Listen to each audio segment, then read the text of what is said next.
کہ ایک بار حضرت ابوبکر صدیق کو سانپ ڈس رہا تھا غار ثور میں، پتہ ہے نا، پورا واقعہ تفصیل سے نہیں بتا رہا ہوں. تو حضرت ابوبکر اپنا پیر نہیں ہٹا رہے تھے. کیوں؟ اس لیے کہ رسول پاک صلی اللہ علیہ وسلم ان کے زانوں پر سر رکھ کر آرام کر رہے تھے. حضور خود بیدار ہوئے اور پھر حضرت ابوبکر سے کہا ہٹاؤ، جب تک تو زہر پورے پیر میں چڑھا ہوا تھا. میاں سانپ کے کاٹنے سے کیا آدمی مر نہیں جاتا؟ زہریلا سانپ، وہ بھی کئی سو سال پرانا سانپ کاٹ رہا تھا حضرت ابوبکر کو. ہاں، اب رسول پاک صلی اللہ علیہ وسلم نے ان کے پیر کو ہٹانے کے بعد سانپ آیا، دیدار کیا اور چلا گیا. وہ تو دیدار کا مشتاق تھا، ہاں وہ اذیت دینے والا نہیں تھا. حضور پاک نے اپنا لعاب پاک لگایا حضرت ابوبکر کے پیر میں جہاں سانپ کاٹا تھا اور اللہ نے انہیں شفا عطا فرمائی، پیر صحیح ہو گیا. ایک واقعہ یہ ہے. دوسرا واقعہ حضرت علی کا، جو مدینے کے قریب مقام صحابہ میں، وہاں بھی حضور ان کے ران پر زانوں پر سر رکھ کر آرام کر رہے تھے. عصر کی نماز حضرت علی کی چھوٹ گئی، سورج ڈوب گیا.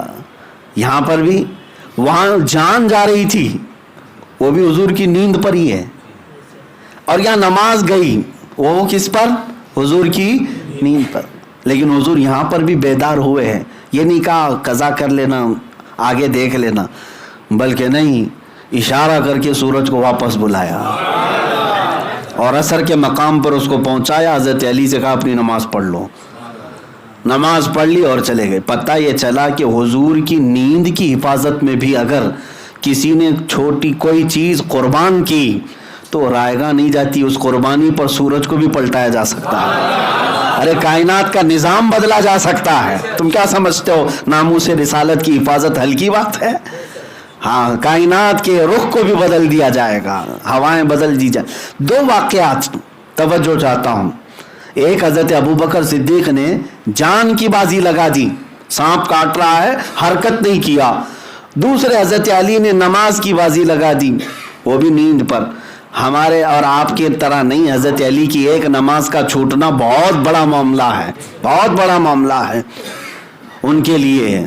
یہ عام لوگوں کی طرح قیاس نہ کریں.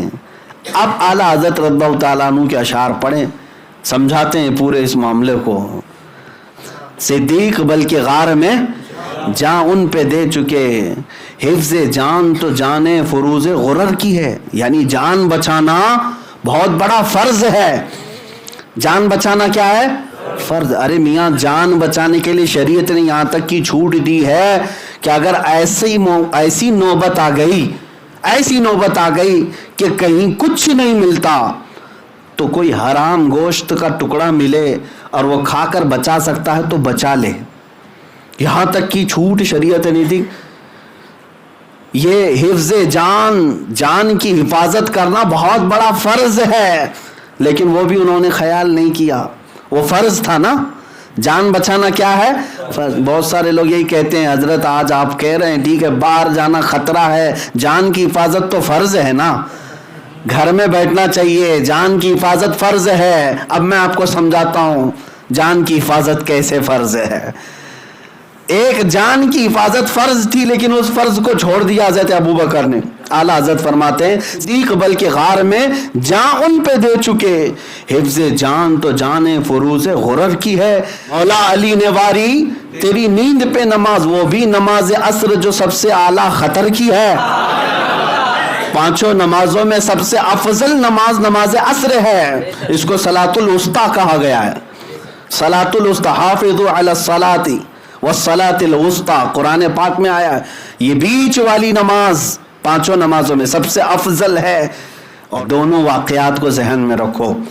اب پھر کہتے ہیں اعلیٰ حضرت، ہاں تو نے انہیں پھیر دی نماز. ہاں کو ان کی جان واپس کر دیا اور ان کو ان کی نماز واپس. کسی کا کچھ گھٹا. ادھر جان کی بازی صدیق نے لگائی لیکن میرے آقا نے وہ بھی واپس کیا، لعاب لگایا اور ان کو جان لوٹا دی. اور ادھر نماز قضا ہوئی تھی، سورج پلٹا کر کے نماز بھی دے دیا. کسی کا باقی نہیں ہے. ناموس رسالت کے لیے جو کھڑا ہوا پورا پلس میں مل جائے گا.